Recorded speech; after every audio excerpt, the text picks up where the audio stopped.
Welcome back to the Slimming World Kitchen. I'm Sarah Henley and we have a fantastic new recipe from our Vava Vegan cookbook.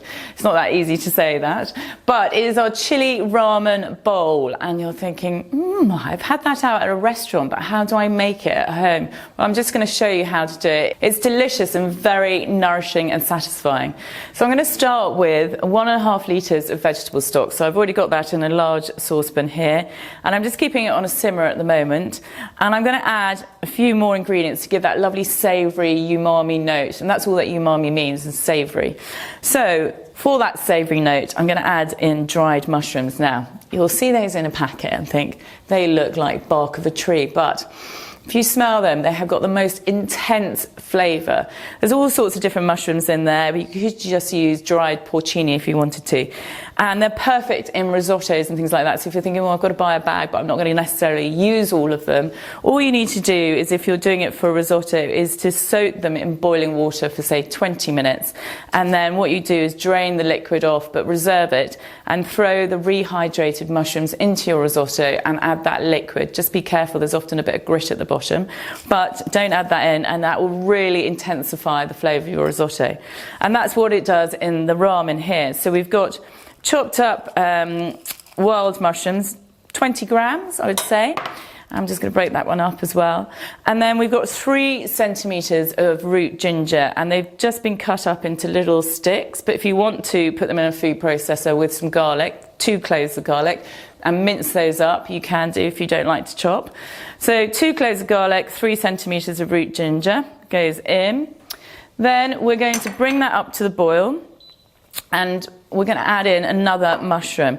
These are shiitake mushrooms. They're an Asian mushroom, and they have got a real intense flavour again. But if you haven't got those, and you can only find things like butter mushrooms or field mushrooms, you could use those as an alternative as well.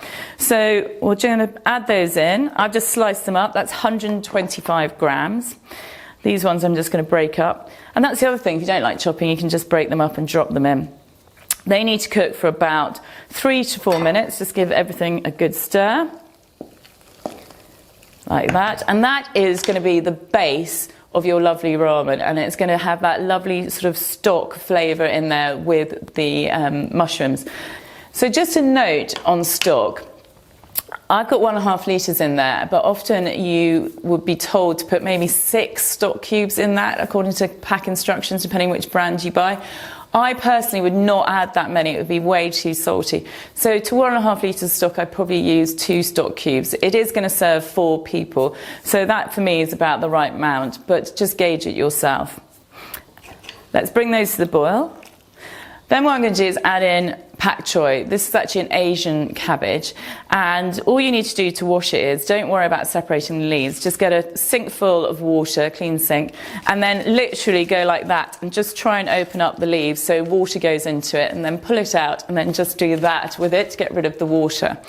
It calls for them to just be quartered. Now, don't just slice off the bottom, because you'll end up with all the leaves falling apart.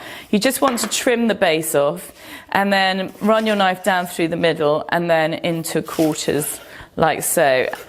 And by adding these in quarters, and the mushroom's been quite chunky, it really bulks out the soup and is lovely and satisfying. So they've had about 3 to 4 minutes, and so I'm going to add my 2 pak choi. I've got another one that's cut up into quarters here. That's why you need a large saucepan, and just tuck those in, push them down. And then we're going to add in some bean sprouts. This is 100 grams of bean sprouts. Make sure you do cook the bean sprouts and not just add them in raw. And then we've got 100 grams of mangetout, and I've just cut them on the diagonal so you can see the sort of peas in them. And then again, just push that down, and that will take about another 2 to 3 minutes. But of course, it depends on how crunchy you like your vegetables. I really love them crunchy, so I probably do it a little less time. And then I'm just going to put that over to one side and leave that to just continue to keep warm. But I also am going to finish it off with a tablespoon of soy sauce. And that, again, is just boosting up that savoury note. And it colours it up beautifully to a rich golden colour. So there we go, a tablespoon of that. Just give that one final stir. If you wanted to, you could leave them as sort of groups of vegetables in your pan, so when you come to serve it up, it won't all be mixed up and it will look a bit like a Buddha bowl. Okay, so then I'm going to swap that over and I'm just going to put that one on a low heat. There, and this one back on a high heat. So then to add more texture is tofu. I love this. It's brilliant because it takes on all the lovely flavours. And what I've got here is firm tofu. You can get firm or extra firm, and either will work. And it comes in a block and you just slice it up into cubes. There is another type of tofu which is called silken. Just don't use that for stir fries because you'll find it will sort of scramble in the pan. And that's 400 grams, and I've got 4 level tablespoons of sweet chili sauce. And I'm just going to add that to my trusty sort of non-stick saute pan, just a dry pan. So you just get it going for about 30 seconds, and then I'm going to add in the sweet chili. Make sure you scoop all of that out. Keep it on quite a high heat, and you'll see that it sort of disappears in time, but just keep an eye on it so that it doesn't burn. And we're just gently going to coat it in that, all the sides, and because it's firm it won't break up. And what we're trying to find is get it to a really sticky, lovely stage. So we'll just wait for that to do it. Be patient and don't play with it all the time. So that's starting to get beautiful and caramelised, and that's what you want. That's all adding flavour, all that caramelisation. I'm just going to add in 1 to 2 tablespoons of water, and what that will do is pick up the remainder of the sweet chilli that's stuck on the pan, and just give your pan a shimmy. And then that is at about the right stage, and now we can basically assemble, which is great. So we're going to serve it up in a beautiful bowl. I'm just going to do 1 serving so you can see how you can do it. It's nice to present the food in a really sort of styled way, so I'll give it a go. I've got some 400 grams of whole wheat noodles here that I've cooked according to pack instructions. I'm going to say one thing though. I always sort of cook them for a little less, otherwise they start to get a bit claggy. So I've sort of slightly undercooked them because when you put that broth in, it will continue to cook them. So I'm going to put in, what am I going to do first? I'm going to do a ladleful of the broth so that I get that all in there. In fact, several ladlefuls.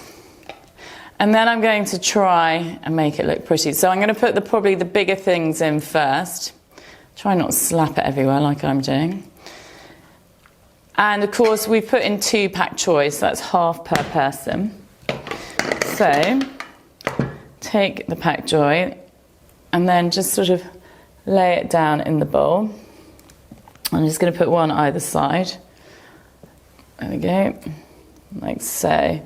So you've already created a base. Then take the noodles, and a little trick when we do food styling, you twist it, the noodles or the spaghetti, and then it makes sure you don't have too many ends coming out. These are broken up a little bit, but don't worry. And I'm going to just put another pile there. So you're sort of separating a few things out, and then go back in for the sort of veg, like the beautiful sort of mushrooms and the mangetout. And like I said, if you wanted to, you could cook them in separate areas in the pan. And if you don't boil it too hard, they should sort of stay there. And just surround it by that. And then take your tofu, just put 1/4 of the tofu on there, because this serves 4.